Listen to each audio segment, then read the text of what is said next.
I'm here with John Adel, founder and director of The Plant. I smell greens, I feel fresh. This is pretty great, man. Thanks for having me. Absolutely, you're welcome. Chicago is really interesting because I think it's the food mecca of the world, and I think people often think about that as your traditional source plant protein, but you are doing something completely different here, and we're closing the loop, we're opening up opportunities, and this is really cool. So tell me a little bit about The Plant. First off, we're in the stockyards, and so you talk about Chicago being the food mecca, starting way back, 1865, and this area has always been where food innovation took place. We lost it for a while there, but now Chicago really has its kind of food innovation. Got it back? Mojo is back. All right. There's a lot of great companies around here, and actually biotechs that are starting to locate literally here in the yards. Really? So it's a dawn of a new era for us here. It was really neat because this building itself was something prior years ago, right? This was a pork packing facility, and so 24/7 they were in here making bacon and hams, and we're about 100,000 square feet. The building was built in 25. I actually bought it from the original owners. Really? So I'm the second owner of the building. The irony of that, right? Yeah. I mean, you went from pork packing to the predominantly all these companies in here are plant-based. That's right. That's right. So when you talk about closing the loop, what does that mean? I think people kind of really have a loose terminology of what that means. First off, we look at this as a living laboratory. And so what we're trying to do is we're trying to take the output of one process and make it the input of another process. Okay. And so for small businesses, and we have about 22 small businesses here at the plant, all food, that means taking some portion of their waste stream and using it as an input to another business. Okay. And so that can be things like carbon dioxide, and actually above us here, the gray line is a CO2 line that's harvesting waste CO2 from Weiner Beer Company down at this end and running about 300 feet up to back of the yard's Algae Sciences at the top end of the building. So you can go have some algae, work on decreased inflammation, and go have a beer all in the same place. Absolutely, absolutely. That's brilliant. There's a lot of other loops that can be closed too, things like oxygen from grow rooms. Heat is a really easy one because all of this food manufacturing is very energy intensive, and so we create large amounts of heat. We also have large amounts of refrigeration in the building, and so balancing all of these energy loads is one of the things that makes all of this work, because what we're trying to do is provide economies of scale for small businesses that they wouldn't have if they were operating on their own.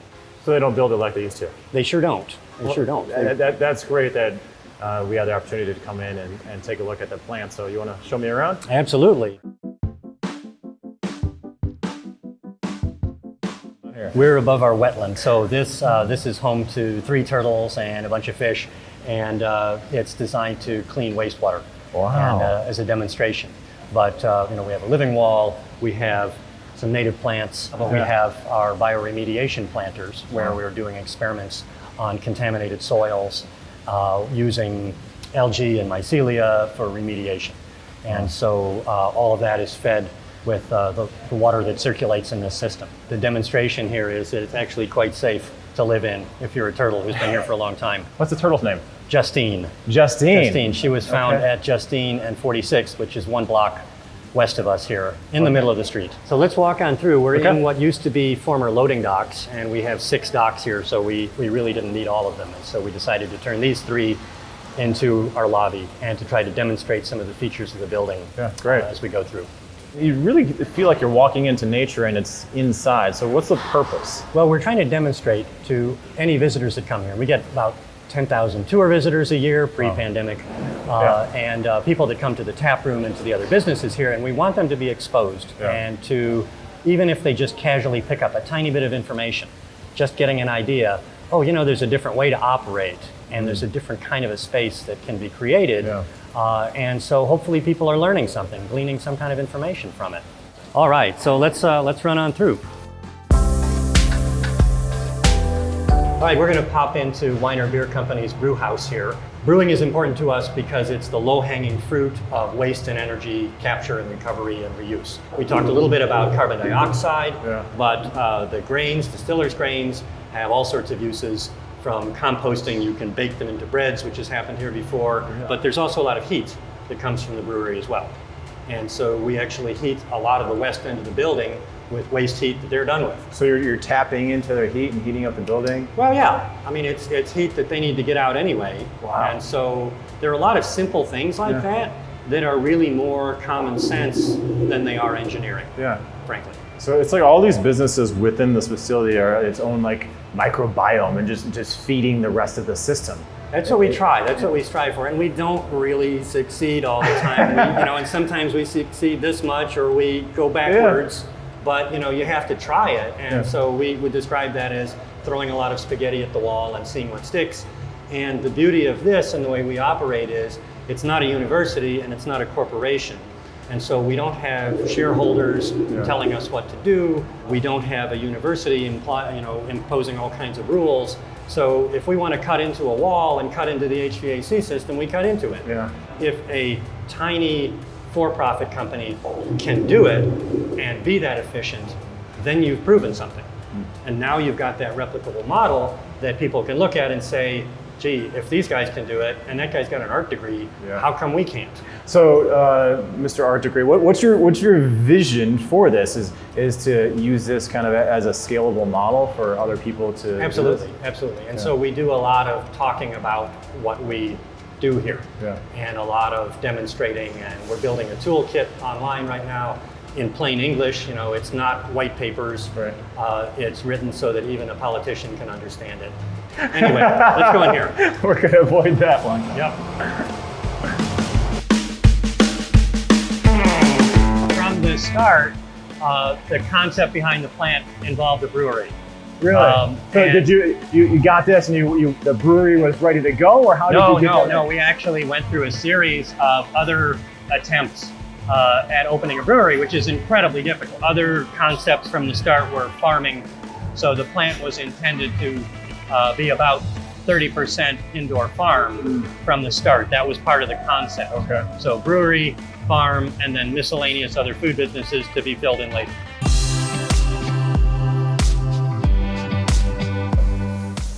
So this is really interesting how this building has its own life. And if someone wants to do something like this in their own area, how do you even begin to start?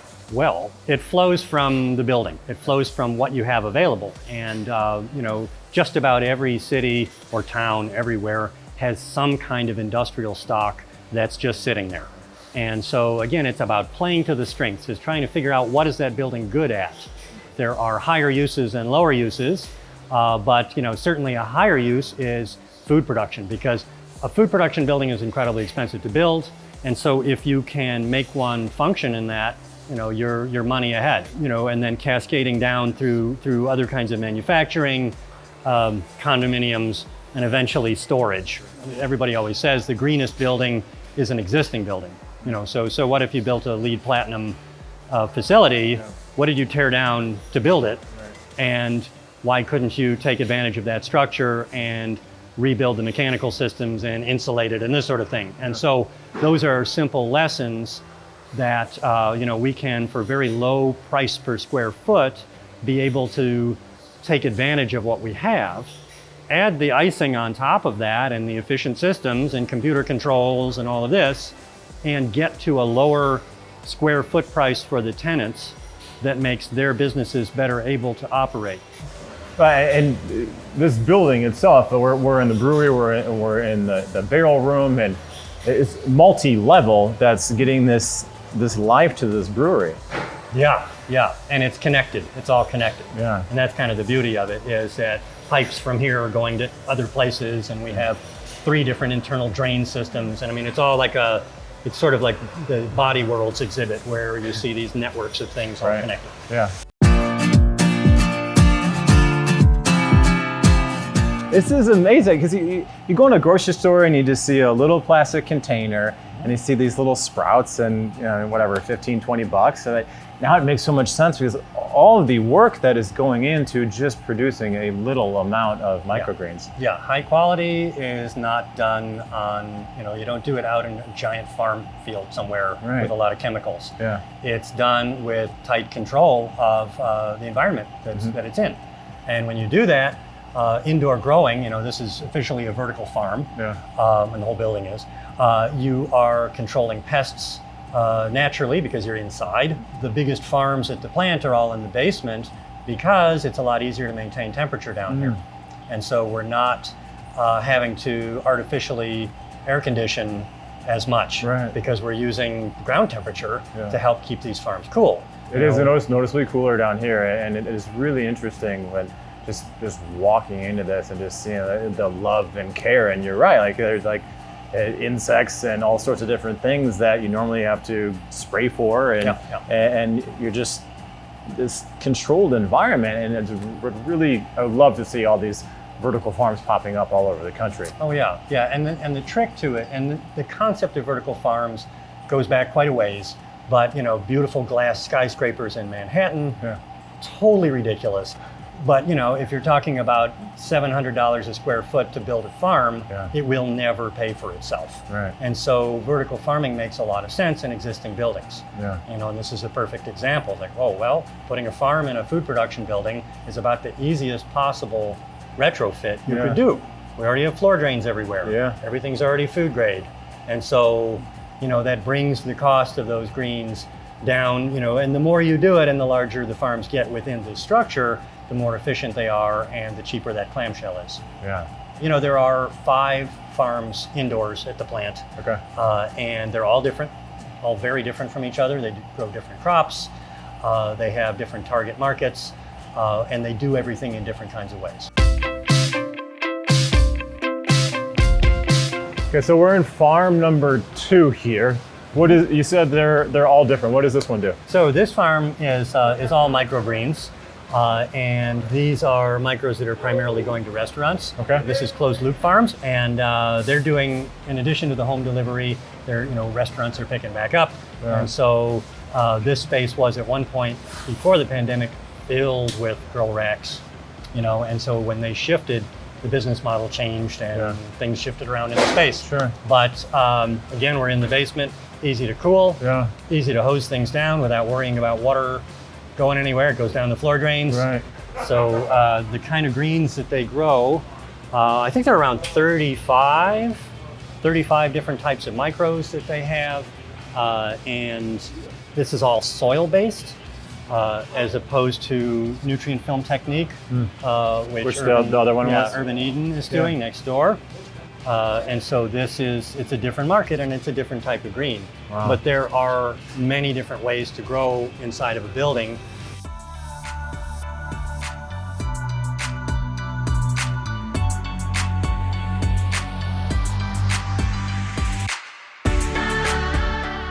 As we're walking around, I noticed a lot of just discoloration in the building. What really caused that? It seems like it's intentional without being intentional. Well, intentional over many years, but we're in 3 former smokehouses. Okay. And we're in what we call our winter garden. And this was a space that was the darkest, most foreboding, scariest place you could ever imagine in these 3 rooms. We took the walls out between a lot of them, kept a lot of the original terracotta here, and actually sealed in the smoke damage from when they were smoking bacon and hams in here, because I wanted to, again, keep alive what the building felt like and what its original purpose was. And then we highlight that and contrast that with plants. And now these vines and other plants are taking over this meat production space as if nature is reclaiming it. That's amazing. There's almost like a bacon smell to this level. I don't know if it's just ingrained into the walls, but it is really cool to see that. And obviously, the majority of these businesses are completely plant-based, so it's really nice to see how this building is taking life. Every once in a while, people ask me when we're going to drywall in here, and it's So no, we're not going to drywall.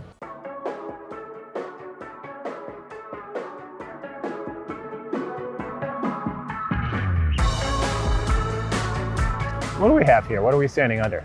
This is our anaerobic digester. This is a plug flow system. It's about 60% complete right now. We're hoping in the next year to restart the construction on it.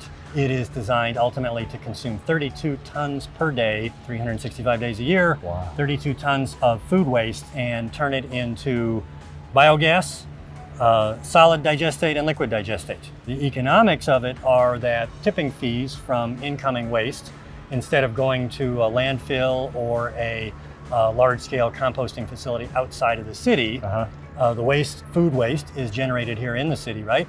So driving at a shorter distance, tipping it here, paying us the same price that the big guys are charging for their giant facility way out of town, comes in, gets turned into the byproducts, being the solid digestate, the liquid, and the biogas. The biogas is fairly easy to work with. We're going to burn it in the brewery boilers, in building boilers to heat algae and bioreactors. So that's easy to work with. The solid digestate is kind of like compost or humus, and it can be blended into structured soils or other, green roof growing media, that kind of thing. It's sort of valuable material. The liquid is where it gets interesting and difficult because it's too aqueous to be worth trucking very far. So you can put it in a tanker and drive it out to field apply it on a farm somewhere. It'll vastly overwhelm our farms here because we're talking about 3 million gallons a year of liquid. This is a fair amount. So by the time you drive it 100 miles, the value has gone negative because you've spent more diesel, created more pollution, and cost more labor time, than the stuff is worth. And so the key is to cycle that back into some process here. And so we call that valorization of the waste. Valorization? So valorization, yes. And so the idea is to extract value from something that is otherwise junk. We need to make something out of it, to grow something on it. It's rich in nutrients. You just got to get those nutrients out, probably through an algal intermediary. And then you got something.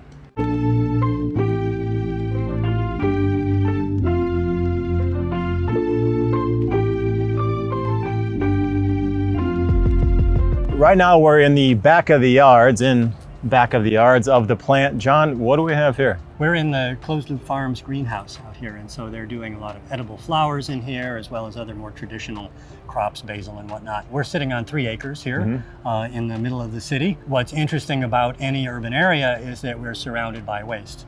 And so the plant is really about reimagining that waste and figuring out how can that feed into new economies, new types of food. How can we work with that instead of trucking it out somewhere and burying it in the ground? We need to figure out how to work within that. So that's what we're doing here.